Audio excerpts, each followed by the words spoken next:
Yo, finally I am back, and today I finally want to discuss why San Jose State has been so difficult to watch, particularly in these one-score games.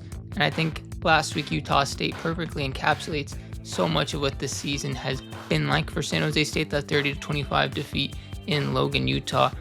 It was another game where you you have more than 500 yards of offense. They are now 0-2 in games where you have more than 500 yards of offense. How does this continue to happen? Well, let's first figure out how you have the 500 yards of offense. We can start at the quarterback position, as we normally do. Walker Eget, at the beginning of the year, people were saying, man, he just doesn't look like himself right now. And my personal thing is, could the turnovers be solved this season? He has now mind you, there has been some luck. There has certainly been some luck. But he has, I think it's 228 pass attempts without an interception. That is the third longest streak in Mountain West history now that he has gotten with that streak. He's everything you could want, and I think even more this season. He battles back in the Wyoming game to somehow stay on the field. I'm sure he was battling through the game against Utah State. He has performed so well this season. He keeps you in every game, and I think that's really the bare minimum that you ask for from your offense and your quarterback position is, can they keep you in the game? I think he has done that exact job at this offense. He keeps them in the game when he is in the game. At running back, it has been a toss-up of who will be in, not even necessarily because of injuries or anything to that sort, but you don't know who's going to be in. You have transfer redshirt out, then you have an injury, then you don't know who's going to get snaps preferred. So it's been a juggling act at running back, but for the most part, they've done enough. The running game has. I know there's been some games where they maybe have less than 3 a carry or such, but they've done their part for the most part. You look at the receivers, they have one of the best in the nation again in Danny Scudero. He got AP second team All-America for the midseason rosters that came out. Another great tool that they've added this year from the transfer portal. Another man they got was Leland Smith, another downfield threat who I don't think he's been as big of a target that I would have assumed that he was coming into the season, but he's certainly a vertical threat. They certainly use more against Utah State. He had a career high in yards against them. And Kyrie Scholes comes out of nowhere this season, really claiming his wide receiver 2 position on this team. The offensive line, they struggled early in the beginning of the year. I thought that was going to be more of a struggle after their performance, but they really held their own against Mountain West opponents. And even when they aren't at their best, Walker does enough to kind of bail them out in those times, evade tacklers and whatnot. So this offense has done enough, you could say, to keep them in games. But even when they don't, penalties are going to be a big thing we talk about with the offense as well, and we'll get to that later in the video. And I don't want to make it seem as if this is all a defensive matter, but penalties are certainly an issue that the offense in particular takes a participancy in. When you talk about the defense, the rush defense, at least in conference games, it's only been 3 conference games, but in conference games, they are the best run defense in conference games. I think it's top 50 run defense nationally when you factor in all the games that they've played so far, but a very good front defensive line unit led by Nafafonga, who's having a phenomenal season so far. You get to the secondary and things begin to crumble. They have had a very tough time communicating. You've seen quarterbacks at career highs. You've seen back-to-back career highs set miscommunications. That is a point of emphasis, I believe, in this bye week that will absolutely need to be addressed. We may even see some new faces in the secondary coming after this week. Runyon Norton is someone that he continues to get incrementally more snaps here and there. 1 snap, no snap, 3 snaps, So it'll be interesting to see how involved he is coming out of this bye week here. But the plays of 20 plus are something that I really want to emphasize, because when you look at the live stats that are given to you while the games are played, it'll show you stats. They're considered big plays, 15 or more, and that's certainly justifiable. But I wanted to go deeper, so I said, what are all the passing plays that have happened 20 plus years? And I looked back at last year of the same the same coaches for the most part. I looked at this year, same coaches for the most part. Passing plays of 20 plus, how many were surrendered? Last year, 44 for the entire year were surrendered of passing plays 20 plus yards or more. This year, through 7 games, 31 have already been surrendered, and there have been 5 or more given up. And how would I say this? In 5 of the games they've played so far, if you just exclude Idaho, that's a better way to say it. If you exclude Idaho and you exclude Central Michigan, they've given up 5 plus. They've given up 5 plays of 20 yards or more in all of those games, at least 5. It's been difficult on the back end to contain what really aren't even passing teams. It'll be interesting to see when they have to play Micah Alejado, who's been pretty dang good, probably will win freshman of the conference. How will they contain him?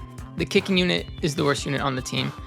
I don't know what the current state of the field goal stats are off the top of my head, but it is the worst unit on the team. I don't think a bye week can fix that. That'll be something that will continue to happen throughout the rest of the season. In the decision making, there was, I think it was 2 times against Utah State they went for it on 4th down. They didn't get either of them. You have to come up with better plays, and there were 2 tight end sets that they had not used for the most of this season. I have not seen a lot of Grant Nortberg. I have not seen a lot of Brian Boltwood used in especially big downs like that, but they were used like that against Utah State. It'll be interesting to see out of the bye how they are used, but questionable decision making I don't have a problem with the package itself, but on those downs, packages that aren't frequently used, is that your best play call that you have? Especially when it's a little bit predictable that you had Lamar Radcliffe in the backfield, you kind of feel on a 4th and 1 what the play is. When you have Leland Smith, a big body, and Danny Scudero, maybe the best receiver in the conference, questionable play calling, you could say that. But then the biggest thing for me personally, and again, this is where I say it's not entirely the defense or the special teams' fault, is the penalties. For the first 3 games of the season, there were only 11 penalties. And this is largely why I still believe the Central Michigan game was the most painful for a viewer to experience, because you played a clean football game. It was just unexpected that they weren't ready out of the gate. There were turnovers, and the run game punched them in the mouth a couple of times. But the last 4 games, they have had 34 penalties against them. That is more than triple the amount that they had in the first 3 games. I understand 4 games, that's a game more than the first 3 games, but point being, that's a lot of penalties. What is that, 4? That's more than 8 a game, and they had 6 canceled additionally, so it could be 40, which would be about 10 penalties a game. That is unacceptable. And it doesn't make sense that you started the year so clean, and the penalties continue to rack up and up and up the more and more the season progresses. It is my hope that I have a discussion with a couple people on this channel about a mid-season review. Again, I know it's 7 games out of 12, but second bye week, it's here. To what have we seen to this point with this team? And I think penalties are so high up there, they even surpass the kicking game, because you can't deal with the misses that continue to happen. But you're in these games despite these misses, but you continue to shoot yourself in the foot with penalties. And Kenny Amatololo is someone that just prided himself on no penalties, not turning the ball over. I wouldn't say prided himself on it, but it is something that he preaches in order to win games. While you've solved the turnover problem, despite the Kyrie Scholes fumble against Utah State, there are not penalties that continue to increase in total. And it is difficult to win games in that manner when you don't stop. I think, 3 of their last 4 games have been on the road. Yes, but you can win all of those games. Those are all winnable games. And penalties are a very large part of why that continues to happen. And the larger assessment that I would assume one could make is that it feels like it's always something new, at least. A penalty here, a missed kick here. You solved kicking a 1 week against Idaho, and then kicking is a problem again. You switch up kickers, no field goals attempted against New Mexico, and then kicking's a problem again. It just always feels like there's something new that you have to address. And I think that's where things really culminated against Utah State. You had Danny Scudero injury. You didn't know if he was going to be on or off the field for certain points of the game. You had a fumble after the offense was rolling from Kyrie Scholes. Terrible miscommunication coming out of the second half in the secondary. Field goal struggles, penalties down the stretch. It just all culminated in what felt like there were certain aspects in certain games where this wasn't clean, but at least we could say this was clean. There were just so many aspects that were not clean in that game. That's where the frustration finally boiled over. The overarching point to this could be Kenny Masaloa is not leaving. He is certainly not leaving. I don't think anyone on this staff is leaving. I think their contracts, well, I have not obtained them yet via FOIA. I think they're too large to fire them. So I think this is something where even once the season ends, this will be the group to continue the season. And the offense is flowing. Defensively, this is substantially worse secondary than it was last year. You just look at the players that were on the team last year. Two all Mountain West honorees, I think at minimum, right? This is not a secondary that's going to have that this year.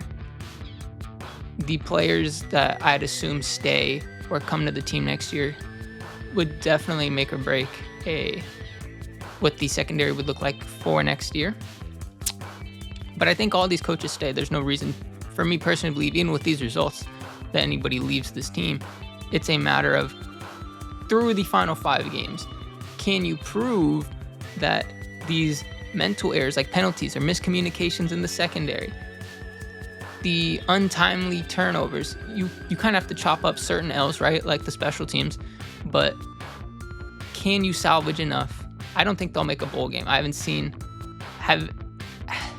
has there been any proof that they have convinced anyone over to say they'd win out and make it to a bowl game? I just do not see that happening. But it's possible. It's not impossible.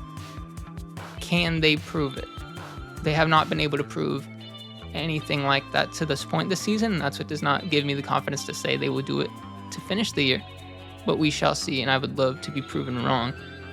But these are the things that I think are really nailing this team down right now. I think especially talking about the penalties, the special teams, the secondary, and the inconsistency at the wide receiver position. And Danny Scudero with an amazing performance against Wyoming, but you accompany that with 6 drops. It just feels like to a viewer, there's always something going on, even when things are firing on all cylinders. And that's why the New Mexico game felt so great. But it was still a 1-score game, even at the end of it, even when Walker Eaget played such a complete high passing percentage game.